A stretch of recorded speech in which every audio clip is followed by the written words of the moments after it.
Okay, we're now recording. As far as exam is concerned, I have a few people who arranged in advance to take the exam today, right after class, so I'm not going to give back the exam today. But tonight I will make your grade available on Moodle. It'll show up as exam 1, so you can look there, and I'll send you an email when it's up. You will get to see your exam next week. I will bring those to class, and at the end of class, we'll stop a little bit early, and you can look over and see the specific questions that you missed. Usually people are surprised at some of the things they miss, because they say, I knew how to do that, I just got it wrong. People tend to make mistakes in economics, simple mistakes, and the first exam teaches you to not do that, because you get your hand slapped, and then the next time you're more careful. Over the weekend, I plan to post a short video that will go over a few of the questions that people had a lot of trouble with, and I'll show exactly how you get through those. I remind you to remember how your semester average is calculated. There's an equation in the syllabus that goes through it. 80% of your grade depends on your average on the 4 exams. So your exams are the most important thing. The other 20% depends on your overall average in sapling and your attendance factor. If you're always here, you're 1.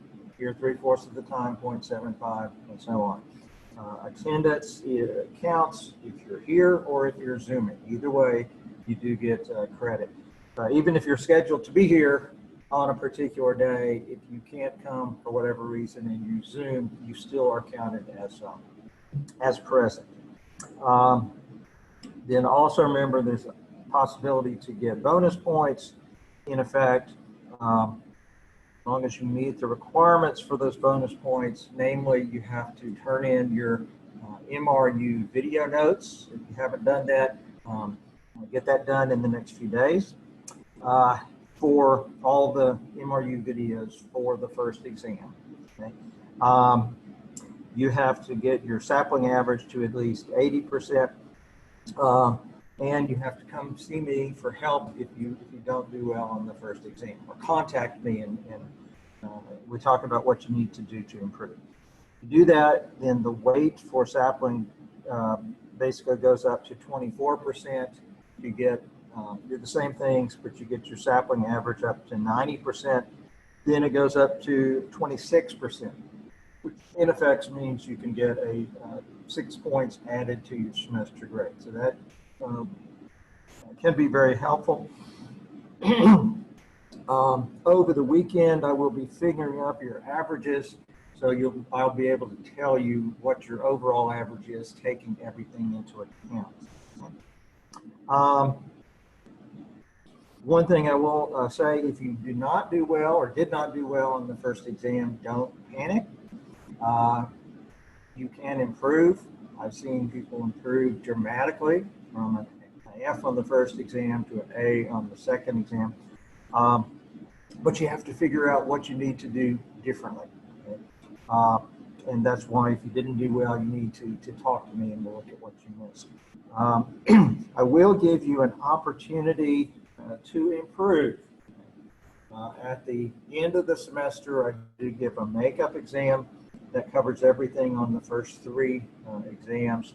If you don't do well on the first exam, give you the option to take that makeup and it can replace your grade on the first exam. So nobody needs to panic no matter what you made on the first exam. You do have to figure out, what do I need to do differently if I didn't do well?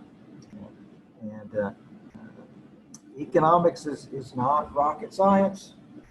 It's not that hard, but there are certain things you have to do. And if you don't do them, you won't do well. I'll be happy to help you if you're not sure what you need to do differently. Okay? Any questions before we get into the next material? Is chapter 27 due Sunday, the homeworks? As far as the sapling, go back and look at the revised sapling schedule that I put up. I don't remember exactly what, you remember they're pretty much due dates. Something's due every day or every other day. But remember, that's a guide to you. On Saturday evening, I am going to look and see, are you working? As long as you're working, you're progressing, then I'm not going to ding you for not quite getting everything done that was listed. And I have looked at your sapling grades, and it looks like generally people are doing very well on sapling. But one thing you have to remember is that in sapling, for a lot of those questions, you get more than one chance. You take an option, you get it wrong, you try again. Okay? On the exam, you don't get a second chance. Okay? So sapling is very useful, but it can lull you into thinking, as long as I could get it on the first try or the second try, I'm okay. You have to be able to identify the correct option first time, because when you're on a job, you do a calculation. If you get it wrong and you have to do it again, your boss is not going to say, well, it cost us $10,000, but don't worry about it. They're going to say, maybe you need to find another place to work if you can't get it right. Economics teaches you to think slowly and carefully. Okay. I forgot what the question was. Did I answer the question? Okay. Yes, thank you. Okay, you're welcome. Chapter 27 is a very important chapter, and in ways we're kind of shifting gears. This course is a course in macroeconomics, but the first few chapters, the first 4 chapters, are, you really could say, microeconomics, because think about chapter 3 and chapter 4, supply and demand. That helps us think about individual prices, individual markets. In macroeconomics, we are interested in the big picture, the whole economy. Right? And to understand macro, you have to start with those basic micro ideas, but then you can use those to think about the economy as a whole.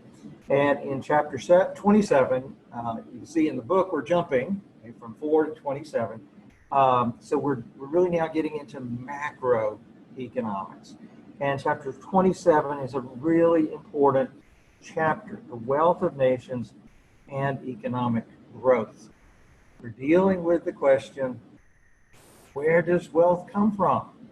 That was the question that Adam Smith dealt with back in 1776. What is wealth and where does it come from? And why do we care whether we're wealthy or not? This chapter deals with some really, really important ideas.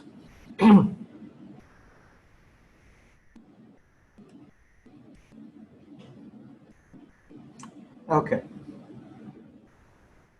Economic growth brings wealth. Why do we care about wealth? Some people talk about, we want economic growth, we want wealth to increase. They think, oh, that's materialistic. We don't all need to be Jeff Bezos. That's true. Right? But when we talk about wanting economic growth, that you need to understand what we mean by that. We mean we want the society's standard of living to improve. The goal isn't to have more billionaires. The goal is for people in general to be better off. And what we see is that when you have nations that are wealthier, there are certain things that go along with that benefit everybody. Wealthier nations have higher infant survival rates. When you have a very low income, poor country, a lot of children die before they get out of infancy. As you have economic growth, that doesn't happen. Life expectancy goes up, not just for super rich people, but for everybody.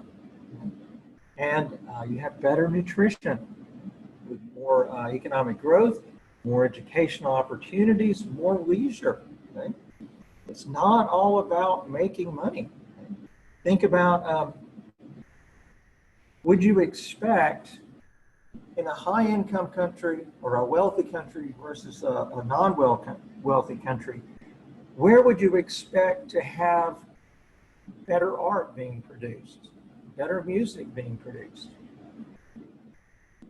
Are you going to find that in a country like Nigeria? They can just barely feed their people. Okay? So when you have more economic growth and there's more wealth, then people can afford more things, more of the things that they want. And people want things like art and music and education. And so as a country has more economic growth, you get more resources being devoted to the things people value, like art, music, education. And the more wealthy the country is, the more time you have for leisure. And that doesn't simply mean time to just sit and do nothing. By leisure time, economists mean the time that people have to use it on whatever they want to do. If they want to read, they can read. If they want to sit and sleep, they can do that. If they want to go try to develop a new source of energy, they can do that. They get to use their time for whatever they think is most important. In a poor country, people have to spend their time simply trying to acquire enough money to pay for their necessities. In a wealthier country, you can take care of your necessities without too much trouble, so you get to spend your resources on other things that are even more important to you. Interesting chart here. Notice anytime you look at a graph or a chart, first thing you look at is the variables on the axis. If you don't know what the variables are, you have no idea what the graph is telling you. On the horizontal, we've got infant survival rate per 1,000 live births. And on the vertical, we've got GDP per capita.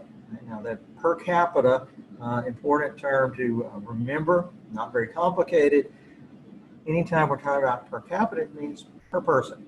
So GDP per capita would just be the country's GDP, which is, we'll see in chapter 26, is a measure of how much was produced during the year, divided by the population.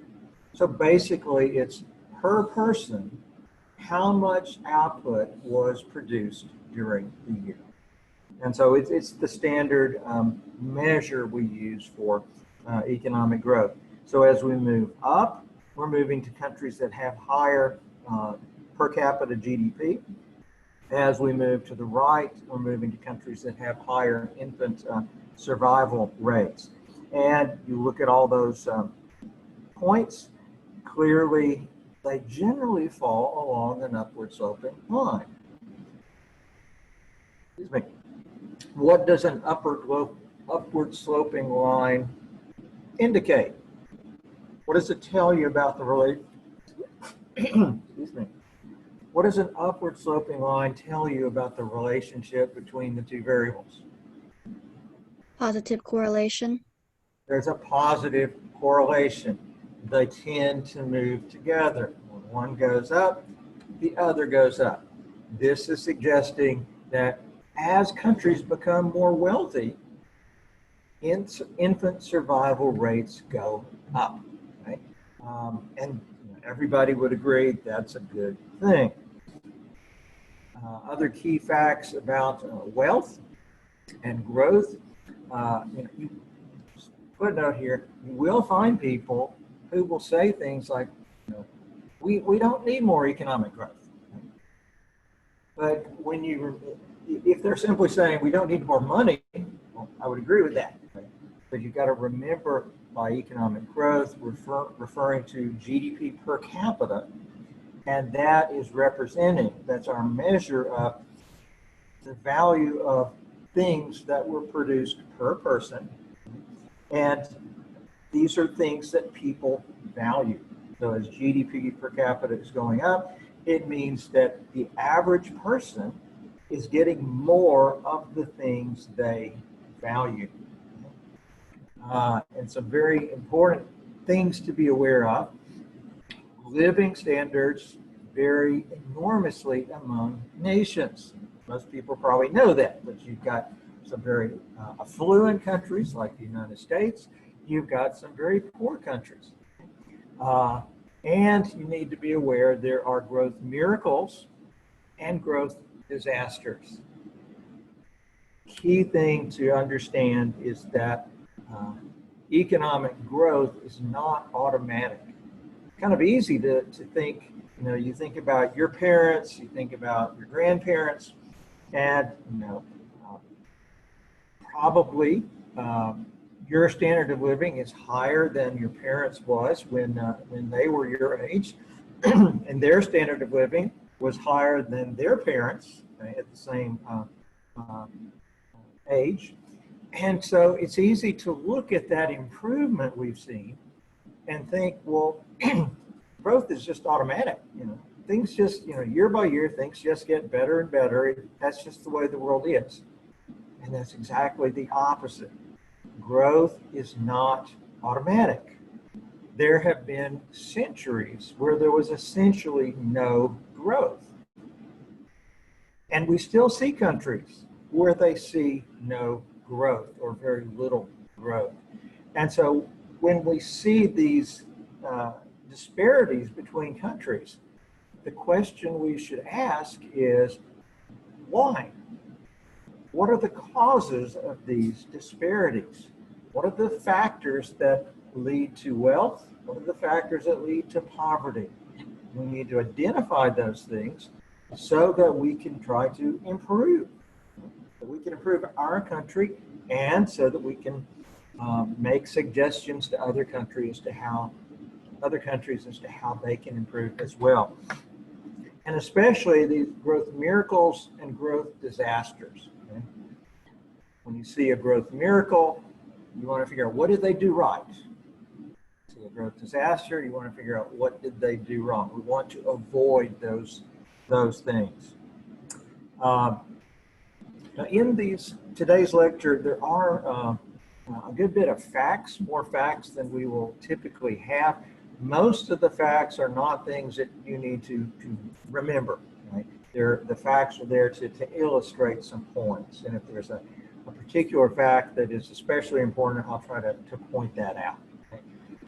Most of the world's population is poor relative to the United States.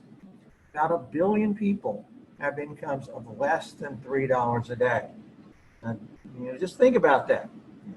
If you had $3 to spend today for your food, your clothing, your shelter, transportation, healthcare, education, for everything, what kind of standard of living could you have? Okay. Well, there are lots and lots of people throughout the world who are in that situation.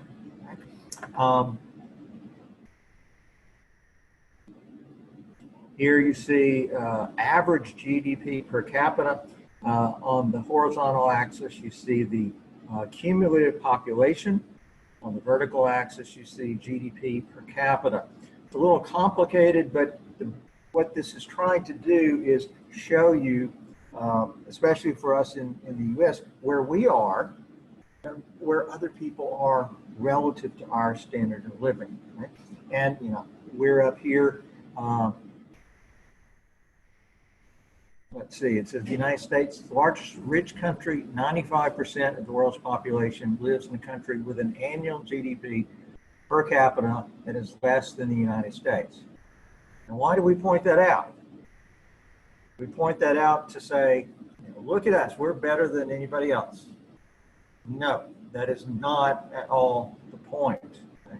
The point is to ask the question, well, how did we get to this situation where our living standards are higher than people in other countries? What did we do right that other countries didn't do as well? And what can we change so that we can improve more? And what can other countries change so that they can do better? Okay? And we're in the midst of a presidential election. We had the debate just the other night, and one of the key things that is at issue is what kind of policies should we have in regard to the economy. And so as you think about that, you should be thinking about, well, what kind of policies will enable us to have more economic growth? And think about who is promoting policies that will lead to more economic growth. I painfully watched the entire debate, and if you're thinking in terms of who's promoting policies that will lead to more growth, I would say it was pretty sad. I didn't hear either candidate promoting policies that would lead to growth. So I won't speculate on whose will be better, but that's what you should be thinking in terms of when a candidate is talking. What kind of policies are they advocating? And will those policies enable us to continue to have higher economic growth, or will their policies cause our growth to decline, cause our standard of living to decline? Very important to recognize that standard of living can go down. Okay? Things can fall apart. And if we impose the wrong kind of policies, things will fall apart. Right. Distribution of world income tells us that poverty is normal while wealth is unusual. Now, what do we mean by that? We're not saying that poverty is okay. It's just, that's just the way things are supposed to be. We're not saying that. Poverty is normal in the sense that it has been the norm throughout history. Most countries in most periods have been very, very poor. Wealth is the exception. So when you see a group of anything, people or countries, and you see a few that are doing far better than the others, the natural question is to ask, well, what are they doing that is leading to this superior outcome? They may not be doing everything right. Certainly the U.S., a lot of things we have not done right.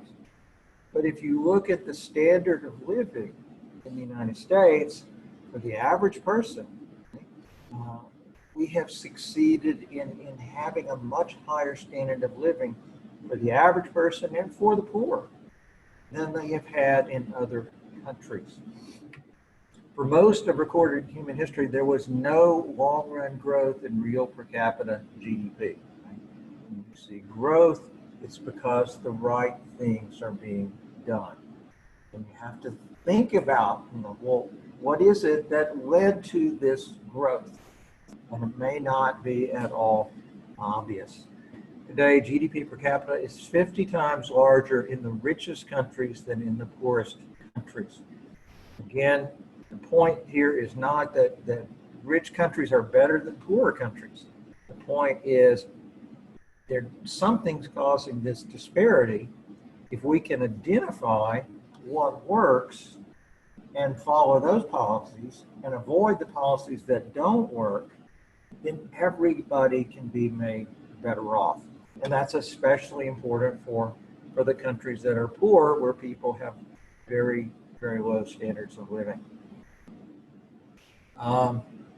Here, this shows, here we have years, timeline, going back to year one. And the suggestion here is that everybody, like it said, used to be poor, but over time we see improvement.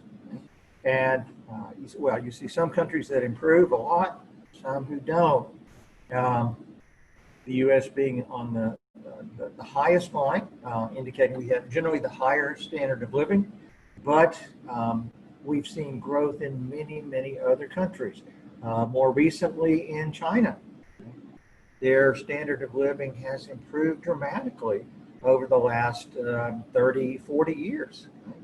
Definitely a growth miracle. When we see improvements, we need to ask, what did they change?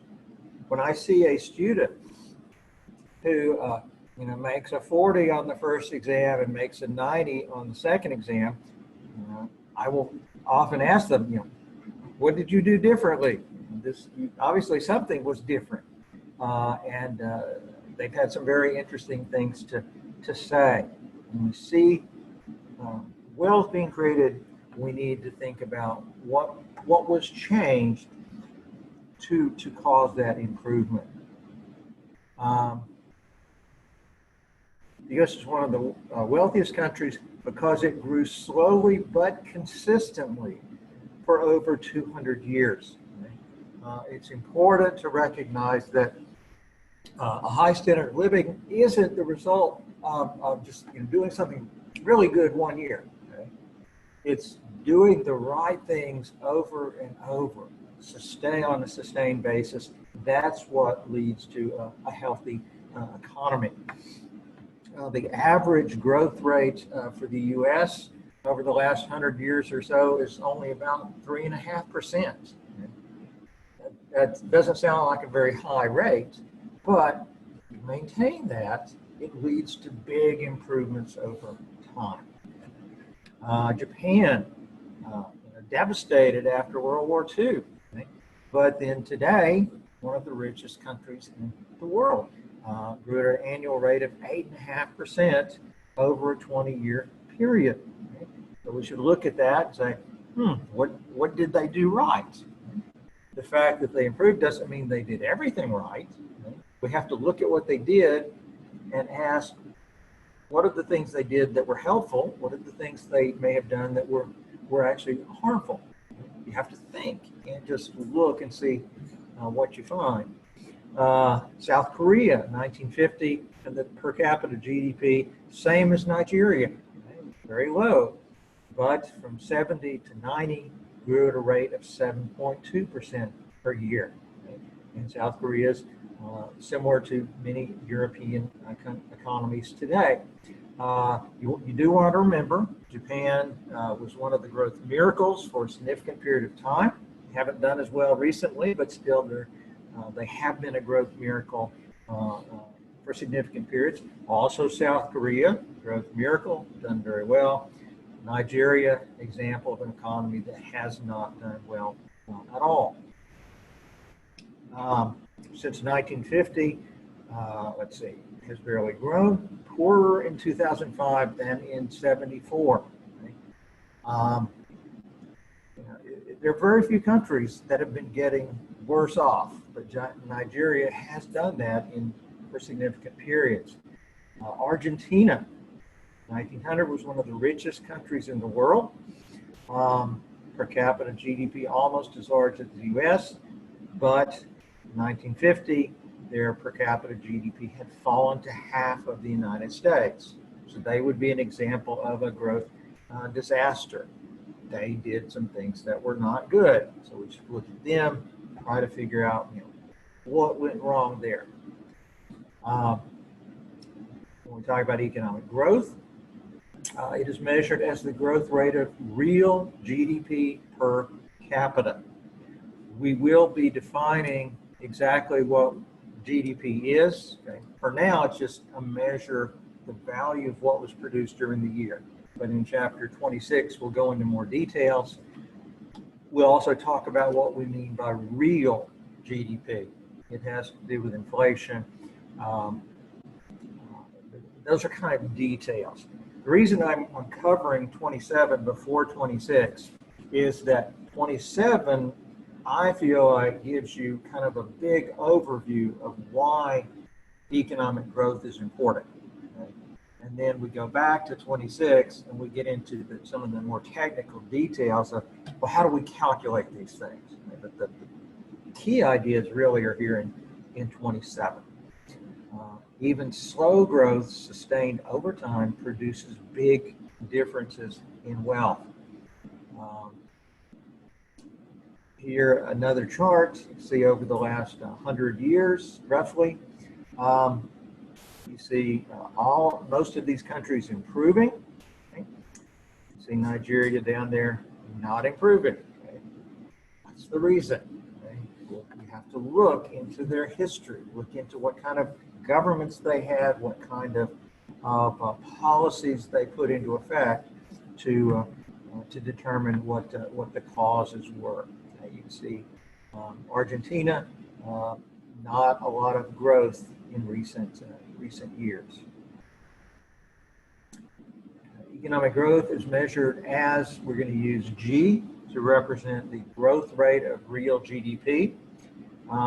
When you see an equation, don't let it scare you. It can look complicated, intimidating, but it's really very simple. YT, well, we're using Y to represent real GDP. We'll be doing that for the rest of the semester.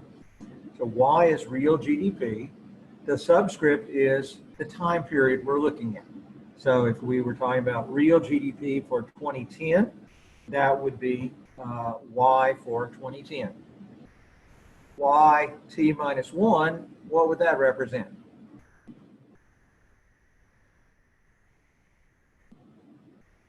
T minus 1 would be the previous year. So all this numerator is saying is we're taking real GDP for 1 year and we're subtracting from it what real GDP was in the previous year. That's all that numerator is representing. So this is the change in real GDP over a 1 year period. And then we're dividing by what real GDP was in the previous year. So notice this term and this term are the same. So we're finding the change that occurred, we're dividing it by the real GDP in the previous year, and when we do that, that gives us a percentage change in real GDP. And here's an example. Here we're given real GDP for 2008 and 2009 per capita. So if we want to know, well, what was the growth rate? Well, we went from 15 trillion to 15.5 trillion. So the numerator is the change. That's going to be 15.5 minus 15,000. So that is going to be a 500 billion change. That was the increase in real GDP. But if I say that real GDP went up by $500 billion, you don't really know, is that good? Is that bad? It's a big number, but how do you evaluate it? So generally, we will express these things in terms of percentages. Okay? So a 500 billion increase, we started out at 15 trillion. So when we divide that, we get the percentage, we multiply by 100, and then put on the percent sign, and we see that that was a 3.3% change in real GDP. Percent growth rate is a number that we can easily compare one country with another country. You can have a large country and a small country. To talk about the change in real GDP wouldn't be very beneficial because the large country is so much bigger. But if you express it as a percentage change, then that gives you a sense of how they're really doing. Okay? Any question on how to calculate a growth rate? That will be something will be important to be able to do without making mistakes. Okay, the rule of 70. Anybody heard of the rule of 70? It is a very simple rule and a very useful rule to remember. If you're looking at a number and you're wondering, well, how long will it take this number to double? Could be real GDP. It could be money you put in your savings account. Okay? Could be the value of something you invest in stock, okay, whatever the number. If you're wondering, well, how long will it take for it to double? That takes some calculating if you don't know the rule of 70. The rule of 70 is a very quick and easy way to approximate how long it will take a number to double. The first thing is to understand, make sure you understand what it does. It tells you how long it will take for a number to double if it's growing at a constant rate. And so everybody clear on what it does? It tells you how long, if you put $100 into your savings account and you're wondering, how long will it be before I have $200? You can use the rule of 70 to calculate that.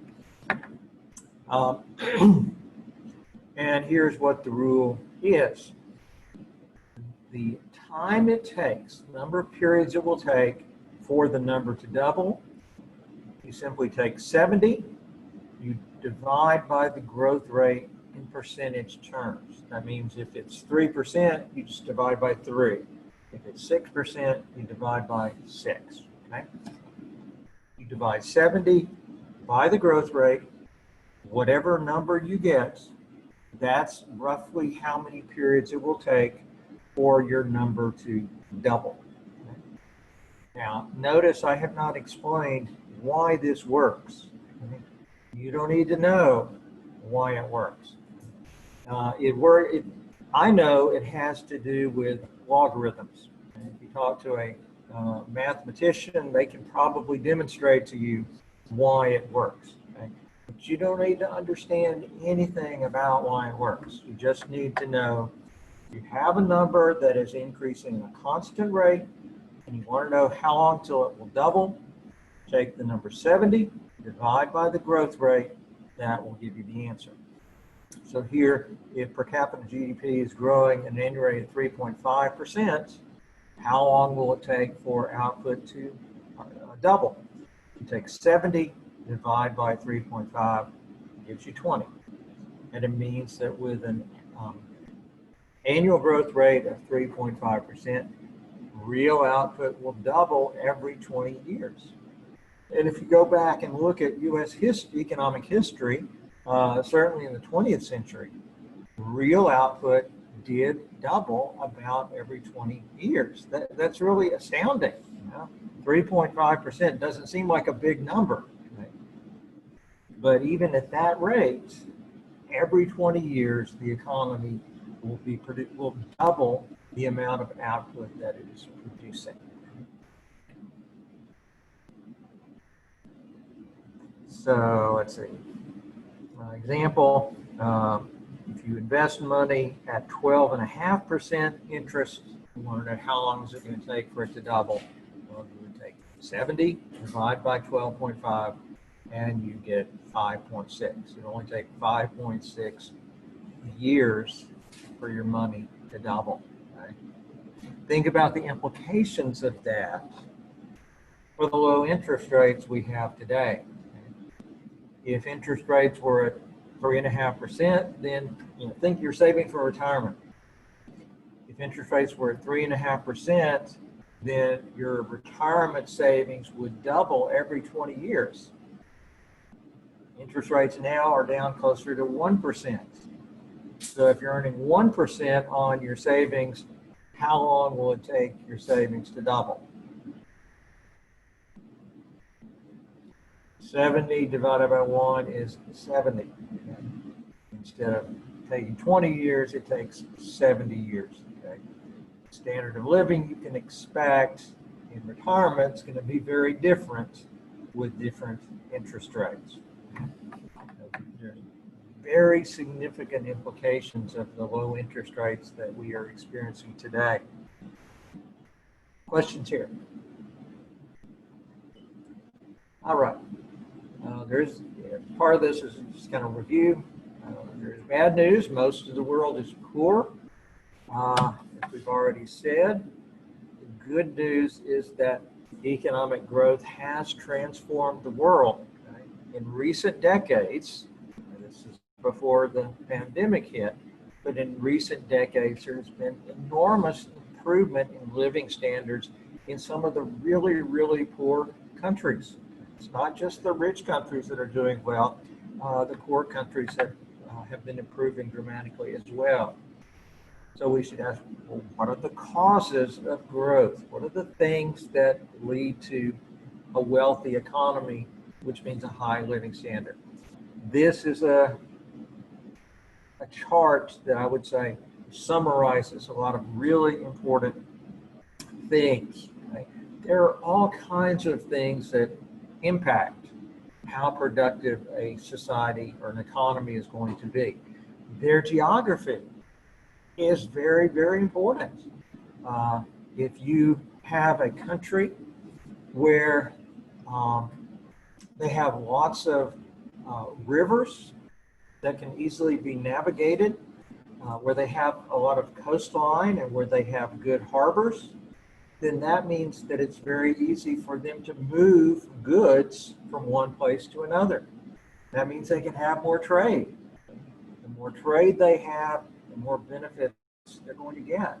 So a country with lots of navigable rivers, with lots of good harbors, going to have more trade. They're going to tend to have a much faster growth in output than a country that doesn't have good harbors, a country that doesn't have navigable rivers.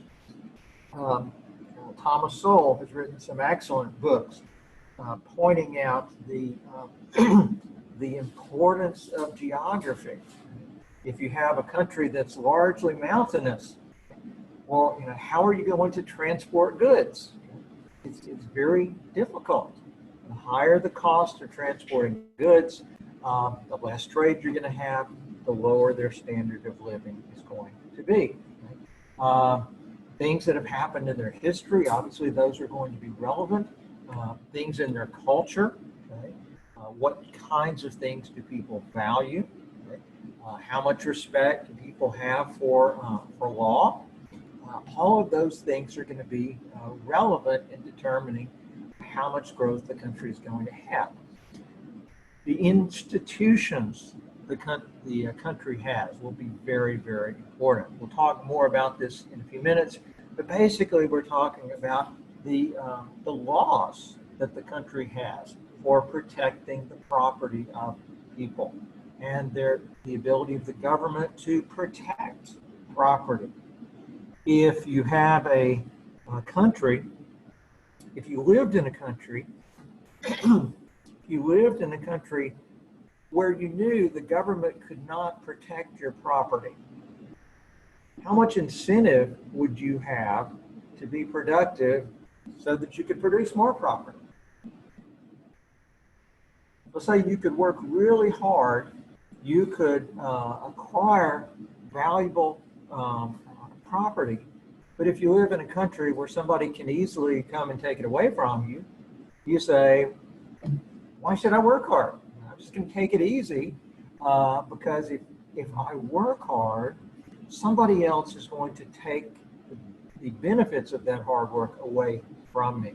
If you have a country that has laws, that has a government that can protect property rights, then that is going to benefit not just the wealthy, but it's going to benefit everybody. Let's say you live in say you live in Chicago. Right? I was reading an article not too long ago about there was a Walmart in Chicago that was in a relatively low income part of town. And that Walmart experienced a lot of damage during some of the events that had taken place. And Walmart was trying to decide, are we going to rebuild? And there was a lot of concern that the people in this country or in this community are really going to suffer if Walmart pulls out. Think about the importance of property rights there. If Walmart doesn't have a safe claim to their property, then Walmart says, forget it, we're not going to rebuild here. And all of the people in that area are going to suffer because they don't have a Walmart to buy from. But if the government protects Walmart's property, it doesn't just protect the people who own Walmart, it benefits all the customers who want to deal with Walmart in that area. Don't ever think that property, having strong enforcement for property rights is just to benefit high-income people. Right? Everybody benefits from living in a country where property rights are protected because that creates better incentives to be productive, and the better incentives are, the more output you're going to get. Other things that affect production, physical capital, human capital, we talked about those things before. Organization. It's not just about having the resources, it's about figuring out how to use those resources effectively. And I can tell you, having worked in different organizations, different universities, there are some places that do a very good job of using the resources they have, and there are other places that don't do nearly as good a job. Right? So how much output you get depends on the skill that people have in organizing their use of resources. Technical knowledge is important also. Right? All of these things have an impact on how much will be produced, and how much will be produced determines the standard of living people are going to have. Okay, just a little review. Physical capital, the tools, machines, structures, and equipment. Human capital refers to the productive knowledge and skills that workers acquire through education, training, and experience. One way to get human capital is going to school, but that's definitely not the only way to do it. You acquire human capital as you are working, because as you're working, you're learning by doing. You're becoming better at doing things. There are some jobs where you may not get paid a whole lot, but you acquire valuable skills, which will then enable you to get a better job, earning a lot more money. Countries with a high GDP per capita have a lot of factors of production. So you have to have human capital to take advantage of all the other resources. If you have lots of productive factories, but if nobody knows how to use those factories, if people don't know how to read, people don't know how to do calculations that are required, then they're not going to be very productive. There are a lot of prerequisites that have to be met for a country to be productive. And sometimes if there are 4 prerequisites, a country may have 3, but if they don't have the other one, the 3 they have may not do much good.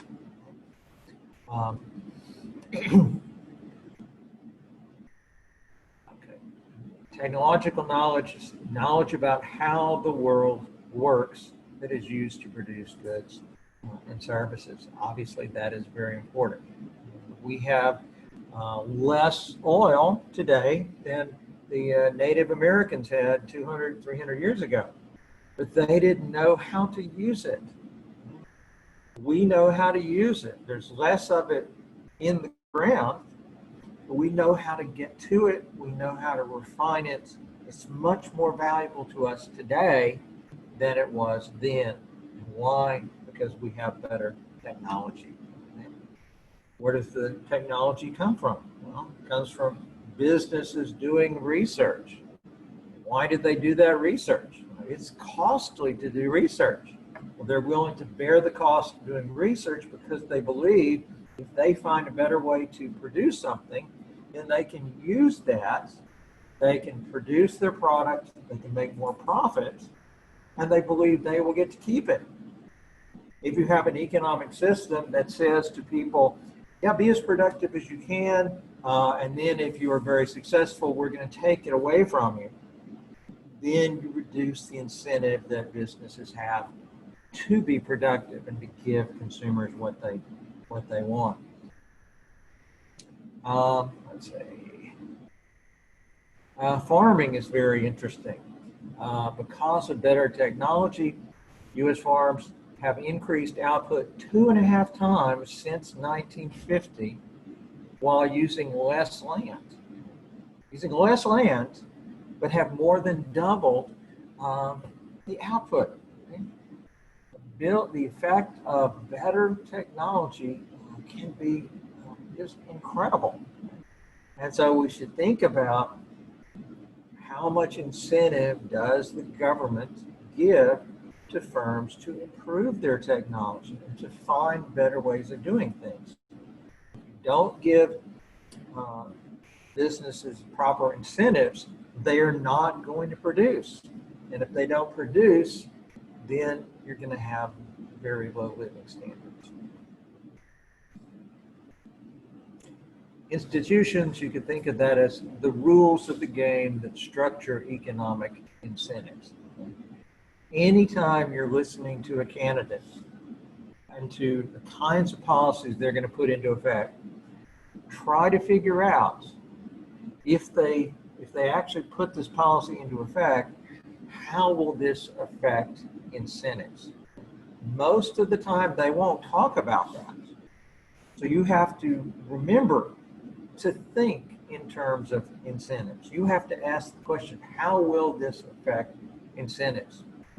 A lot of politicians act as though wealth is just something that exists and we can just choose to allocate it however we want. Okay? Always remember, consumption requires production.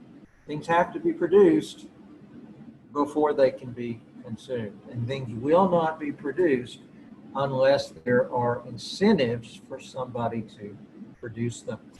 It's part of what supply and demand analysis is all about. That if consumers value a certain product highly, then the price goes up, and that sends the producer the message, people value this a lot, and it gives the producer an incentive to produce a lot of that product. If you're not going to depend on market forces, then you're depending on government to provide that incentive and to communicate that information. Institutions include laws and regulations, but also customs, practices, organizations, and social mores. There are lots of things that affect how much we're going to produce. And as a result, when you look at different countries, there are going to be lots of factors that contribute to having a higher rate of growth or a lower rate of growth. Just one example, how willing are people to sacrifice? I don't think this is in your book, but I think it's a very useful idea, and that is of a person's time horizon.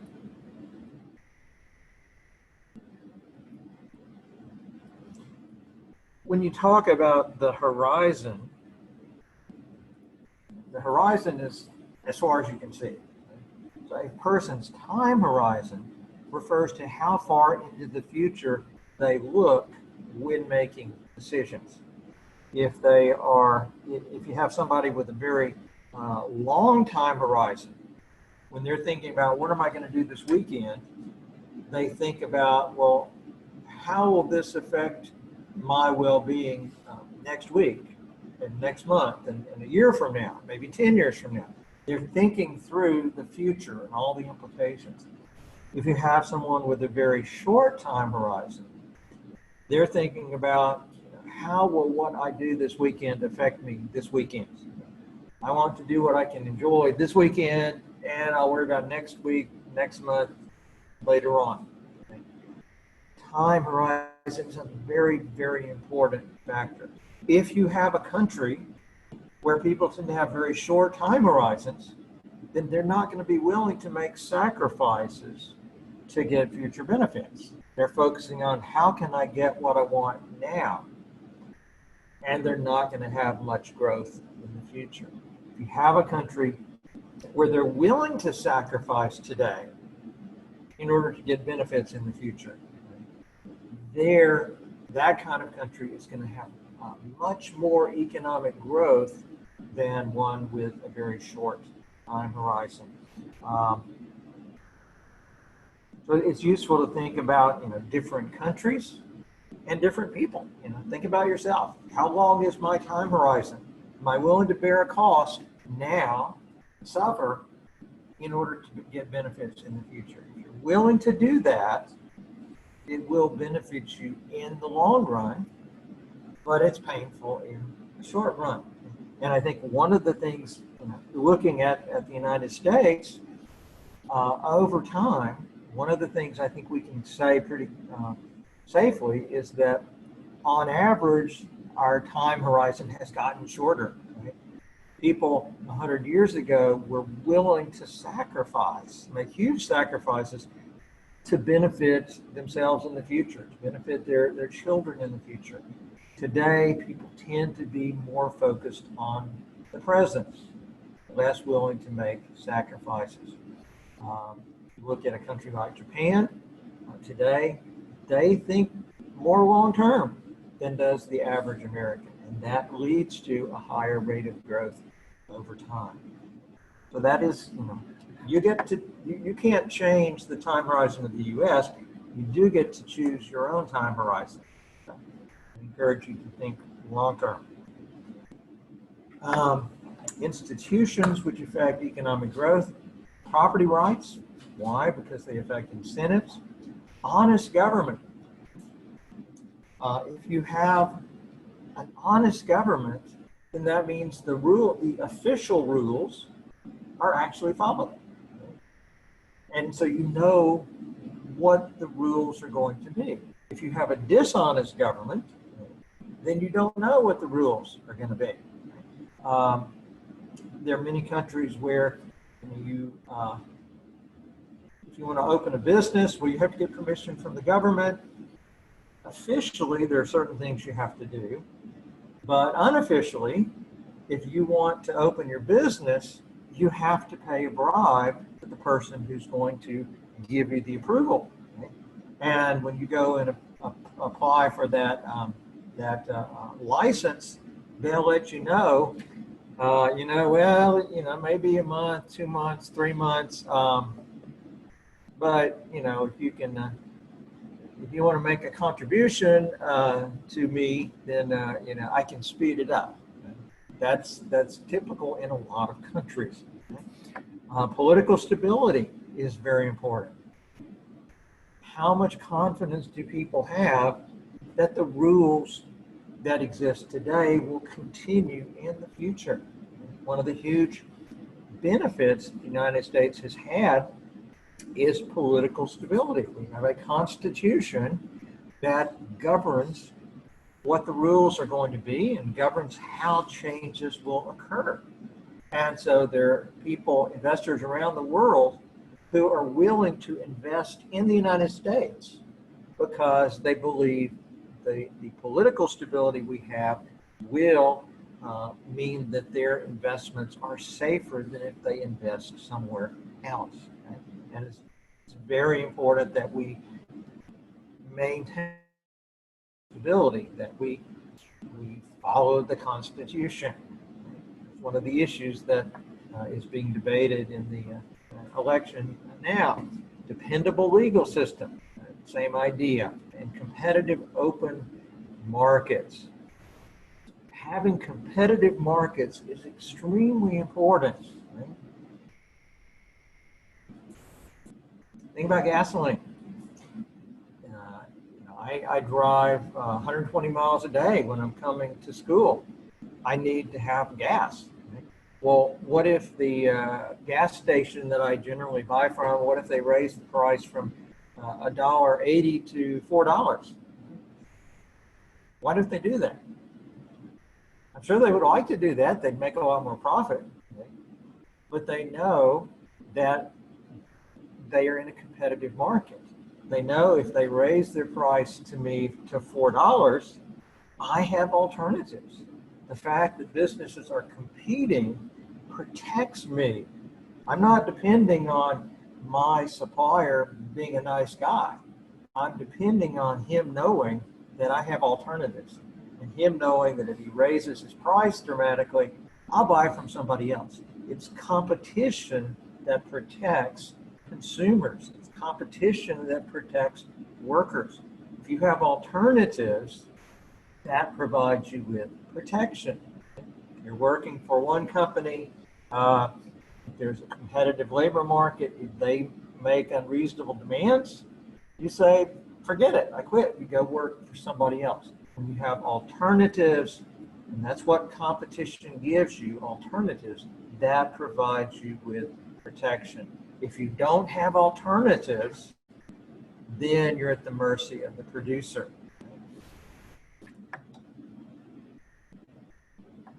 Okay, property rights, let's see. You can read over this. I can put this up on it if you want it. When China switched from communal to individual farms, food production increased by 50%, and 170 million people were lifted above the lowest poverty line. There was a period in the late 50s and the early 60s where China switched from private farms to communal farms. And whereas maybe you and your family were working your own farm, you knew that if we do a good job, then we grow a good crop and we get to eat next year. Well, it was decided by the government that no, it'd be better to have communal farms. These communal farms had roughly 5,000 families in each communal farm. So rather than running your own little farm and being responsible for that, you became a tiny part of this giant communal farm. And you knew that if you did a really good job of developing and working your little plot, it would do you essentially no good. So incentives were dramatically deteriorated. Output went down. Millions of people starved, literally starved to death. In fact, I know a person whose grandfather died during that period. Very interesting to note this major change that China introduced during that period, switched to the communal farms. The title of that, or the name of that, was The Great Leap Forward. The Great Leap Forward led to the death of millions of people. Don't look at the name of a program and assume it tells you much about what the results are going to be. Later, especially in the 1980s, when they started moving away from that, then incentives improved, food production increased, and as it says, millions of people in China who were very, very poor are much better off today. All right, running out of time. Corruption. Okay, we talked about the importance of having honest government. If you have a corrupt government, that means it's not honest. It means the people with power are not using their power in the way that they are supposed to. And from a moral perspective, we would say that's wrong. But here we're really focusing on the economics of it. And when you have corruption, it is like a tax that bleeds resources away from productive entrepreneurs. When the producer knows, well, I know what the official rules are, but I'm going to have to bribe all these people in government. It's a tax, right? And it makes the economy much less productive. Very interesting chart to look at here. Top 10 least corrupt countries, top 10 most corrupt countries. Where do you see the United States? It's not there. We're not in the 10 most corrupt, that's good. Okay. But we're not in the least corrupt either. we want more economic growth, one thing we need to do is try to have more honest government, try to have less corruption. Of course, everybody would say they're in favor of that, but how can you have less corruption? I would say a very important thing is the more complicated the rules are, the more corruption there is going to be. So if you simplify the rules, you make government smaller, then things will be more transparent and you're likely to have more, less corruption, and that's going to benefit people in the economy. Here you see, this is a measure of corruption. I don't see here who did this study, but they tried to measure how corrupt the country was. Here you have GDP per capita. You can see negatively sloped line, which means that in the real world, when we look at how productive different economies are, the more corrupt they are, the lower their per capita GDP turns out to be. So if we want people to be better off, one way to do it is to have less corruption. How do we do that? Have a simpler, more transparent government. Many nations, civil war, military dictatorships, anarchy have destroyed the institutions necessary for growth. If we don't have the institutions that lead to growth, then we won't get growth. Pretty simple thing. All right, I will put up the this PowerPoint. You can look over the remaining slides, but those were the most important points.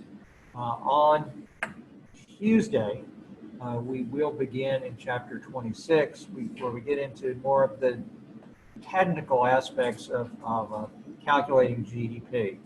It's going to be very interesting this time because in the last quarter of the 2020, GDP decreased at an annual growth rate of 32%. Which if you told me a year ago that was going to happen, I would have said, how much money can I bet that that won't happen? Because that's not ever going to happen, but it did. So we'll talk about what that means next time. Any questions? All right, remember I will get your grades up today. It'll be this evening sometime, and I will send you an email when they're up. Have a good weekend.